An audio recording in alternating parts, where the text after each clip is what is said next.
Hello and welcome to your first reading lesson of the term. Today we are going to be starting to read our new text, The Story of King Arthur and His Knights. So you will need your reading book, which you should all have at home, your own copy, a pencil and your workbook. Now today we're going to be making predictions about the book and we're going to be starting the prologue, which I'll explain what that is in just a minute. So before we start reading, I want us to think about what a legend is. Now, the story of King Arthur is a legend, but what is a legend? Now, I've got a picture up there that might give you a bit of a clue. I've got a picture that says legend, myth, story, and fairy tale.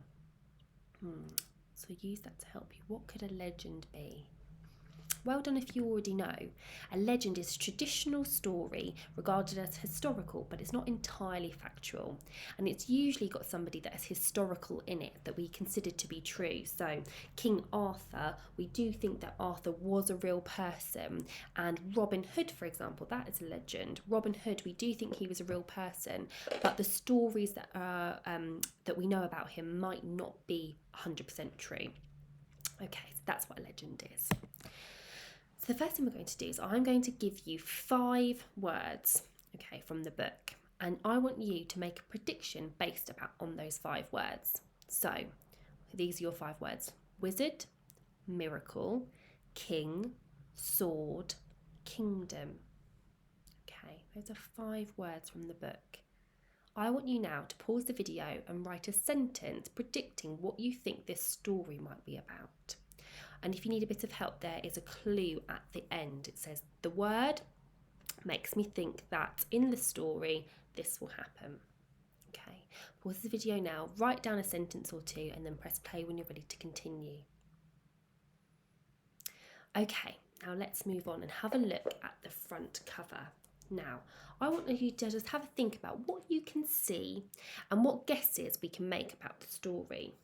So, I can see a man there and he looks almost like a wizard. I can also see a young man who seems to be reaching for a sword, and that sword is being held out of the water. Very strange. So what guesses can we make about the story? Well, it makes me think this book is going to be a bit magical. Okay, it's not going to be completely real. It's going to have some magical elements to it. And I think that man at the back there with the long white beard, he looks like a wizard to me. Right, let's have a read of the blurb and see whether we can find out any more about the story. Camelot is a mystical, mystical land filled with knights in armour, wily wizards, and beautiful damsels. It's in the magical setting that Arthur, the once and future king, and his exalted knights of the Round Table live, love, and battle their way through medieval forests and enchanted islands. Right, I think if you said that you think this story is going to be magical as well, you'd be right. I think it's definitely going to be lots of magical stories in this. I'm excited to read it. Now, this story is a bit different. So I should say, this book is a bit different to other books that we've read. It's actually, inside, it's got 2 separate books. And each book is then split into different parts. And then each part is split into chapters. So what we're going to be doing is each week we're going to be taking a different part of the story. And each of those chapters are going to have different stories all about King Arthur and his knights. So we're going to be learning about all the different stories around King Arthur. Okay, now before we start reading, we need to make sure that we understand some key vocabulary that's going to be in our book. So, kingdom is our first word. Now, a kingdom is an area of land that is ruled by a king. A baron. Okay, a baron is a member of nobility, which is a very important person. Anvil. Now, an anvil, you can see there, is a metal, very, very heavy and very sturdy platform, almost like a table, where blacksmiths can make weapons or things like that. And then an esquire. Now, we're going to hear esquire a lot throughout the book. And an esquire is somebody who is training to be a knight. And they usually work alongside a knight, kind of as their helper. Okay. Now, there's also quite a few characters in our book, so we need to make sure that we know who some people are as we read. Now we're going to hear about somebody very important called King Uther Pendragon. Now this king is very, very important, and he ruled the whole of Britain in our story. He had two very important helpers, and one of those helpers was called Merlin the Wise, and the other person that was a big helper was Sir Ulfius. Now Merlin is said to be a wizard. You might have heard of him before. And Sir Ulfius was a great knight who won many, many wars, and those were two very important helpers or advisors for King Uther Pendragon. Morgana Le Fay we also hear about in the first part of this book, and she is the daughter of Igraine Pendragon, who was King Uther Pendragon's wife. So Igraine and the king are married, but Morgana is her daughter from a previous marriage. We're also going to hear about somebody you might hear of who's around at the moment, someone called the Archbishop of Canterbury. Now, this is a title given to the person who is the leader of the Church of England. So obviously the Archbishop of Canterbury in our book is not the same as the Archbishop of Canterbury now, but he has the same title. And we're also going to hear about lots of kings. So you're going to hear lots of kings' names, because do you remember from our, you're going to be learning about in your topic lessons that England or Britain is split up into lots of different kingdoms, lots of areas that are ruled by a king. Okay. So let's have a go at reading the beginning of our story. Now, the beginning of our story is called the prologue, and this is the background before the chapters start. So it just gives us a bit of background information. That's what a prologue is. And we are going to be thinking about a couple of things as we read this. I want you to be thinking about an adjective used to describe Igraine. Okay, that's the first thing I want you to be thinking about as we read this. The second thing I want you to be thinking about is it says, Merlin was a mighty wizard, true or false? Okay, and we're going to be using the text, what it says in there, to find out. So we're going to think of a word, an adjective that's used to describe Igraine, and we're thinking about whether Merlin was a mighty wizard or not. Okay, let's have a go at reading.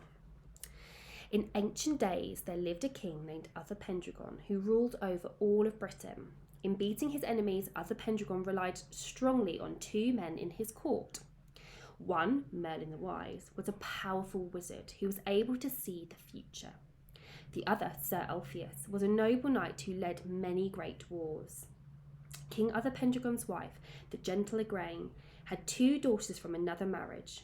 One of the daughters, Morgana Le Fay, was a famous witch. Soon, Igraine had a baby boy. Let's look back at our questions. So, find an adjective to describe Igraine. Okay, you might need to have a look back in the text, or you might know straight away. So let's have a look. Remember, it's the second paragraph that we talked about Igraine. So King Uther Pendragon's wife, the gentle Igraine.